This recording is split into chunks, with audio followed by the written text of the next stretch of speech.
বড় মাকে দর্শন করার জন্য রীতিমতন এরকম পরিস্থিতি হয়ে গেছে যে মানুষজন দৌড়াচ্ছে, আর কি বলবো।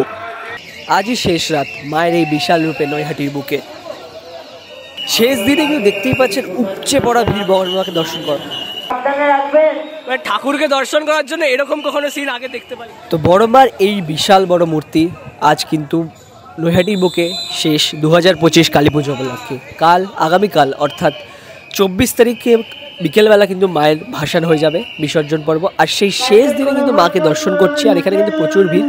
আর এই শেষ দিনে কিন্তু দেখতে পাচ্ছি মায়ের এখানে কিন্তু উপচে পড়া ভিড়। আর মায়ের এই বিশাল রূপ কিন্তু আজ 23 তারিখে কিন্তু লাস্ট দর্শন করতে পারবেন আপনারা আবার আগামী বছর। আর সেই দর্শন করার জন্য কিন্তু দেখতে পাচ্ছি মানুষজনের উপচে পড়া ভিড় এই মন্দির প্রাঙ্গণে। এই মূর্তির সামনে কিন্তু দর্শন করার জন্য মানুষ কাতারে কাতারে আসছে, ভক্তরা আসছে এবং দর্শন করছে কিন্তু মায়ের। যেহেতু ঘুরিয়ে ঘাটের দিক থেকে আসতে হচ্ছে, এইখানে কদমতলির সামনে আমি রয়েছি এই মুহূর্তে, শান্তি মহিমা যেটা, তো ঘাটের ওখান থেকে দেখতে পাচ্ছেন প্রচুর পরিমাণ লোকজন আসছে আর ধীরে ধীরে কিন্তু মন্দিরের উদ্দেশ্যে এগোচ্ছে। আপনাদের সেটাই তুলে ধরছে যে কী পরিমাণ লোক ভিড় কিন্তু এই বছর মানে মন্দিরের প্রাঙ্গণে হয়েছে, মানে এরকম আগে দেখা যায়নি। মানুষজন রীতিমতন দৌড়াচ্ছে, কি আর বলবো। এমনও অবস্থা হয়েছিল কিছু কিছু সময় ধরে কি অনেকজন চাপাচাপিও পড়েছিল, অনেকজন খুব অসুস্থ হয়ে গেছিলো, কিন্তু মানুষজন এরকমভাবে দেখুন ধাক্কাধাক্কি করে গায়ের ওপর চাপাচাপি উঠে এরকমভাবে কিন্তু মন্দিরে এরকম মাকে দর্শন করার জন্য আগে কখনো কেউই দেখেনি। নৈহাটিবাসী বলুন এবং নৈহাটি চত্বরে আশেপাশে যা থাকে যেমন আমি, এরকম পরিস্থিতি কিন্তু পুজোর সময় কখনোই দেখিনি।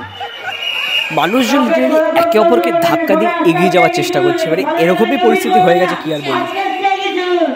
কি পরিমাণ ভিড় আপনারা দেখতে পাচ্ছেন বড়মার মন্দিরের সামনে। মানুষজন ঠিক এইভাবেই দৌড়ে দৌড়ে দর্শন করতে যাচ্ছে মাকে, মানে এই পরিমাণ ভিড় নৈহাটিতে আগে কখনো দেখা যায়নি, এই প্রথম কিন্তু দেখা যাচ্ছে।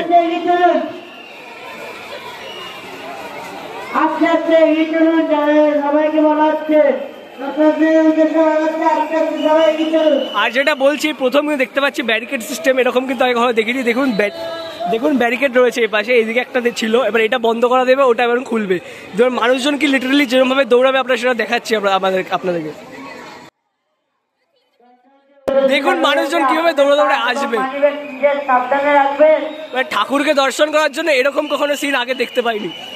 সরি, আপনাদের সবাইকে বলা হচ্ছে নিজের পাস এবং মানিব্যাগ নিজের সাবধানে রাখবেন। তো এই শেষ দিনে কিন্তু মানুষজন ঠিক এইভাবেই দর্শন করতে আসছেন কিন্তু মাকে। আমাদের ওইখানে মা রয়েছেন, এই শেষ দিনে কিন্তু এইভাবেই ধাক্কাধাক্কি করে দর্শন করতে আসা হচ্ছে এই বড় মাকে দর্শন করার জন্য। দেখতেই পাচ্ছেন, সেটাই আমি তুলে ধরলাম আপনাদেরকে যে এটাই। মন্দিরটি কিন্তু খুব সুন্দর করে সাজানো হয়েছে, এটা বলছিলাম, আগেও বলেছি যে পুজো উপলক্ষে মন্দিরটি সত্যি খুবই সুন্দর সাজিয়েছে। বাট এই বছর কিন্তু প্রত্যেক বছরের থেকে বেশি পরিমাণ ভিড় কিন্তু দেখা গেছে। আর সেই ভিড়ের ঝলক দেখতেই পাচ্ছি যে এত পরিমাণ ভিড় কিন্তু আগে সত্যি কখনো দেখা দেয়নি নৈহাটির বুকে। মানুষজন লিটারালি একে অপরকে ধাক্কা দিচ্ছে, কেউ কেউ অসুস্থ হয়ে পড়ছে, কেউ কেউ মানে হাঁসফাঁস করছে ভিড়ের জন্য। মানে পরিস্থিতি কিন্তু খুবই ভয়ানক হয়ে উঠেছিল নৈহাটির বুকে, মানে এরকম ভয়ানক পরিস্থিতি কিন্তু আমরা কেউই ছোট থেকে দেখিনি। তো সেটাই আপনাদেরকে তুলে ধরলাম যে শেষ রাতেও এরকম পরিমাণ কিন্তু পরিস্থিতি।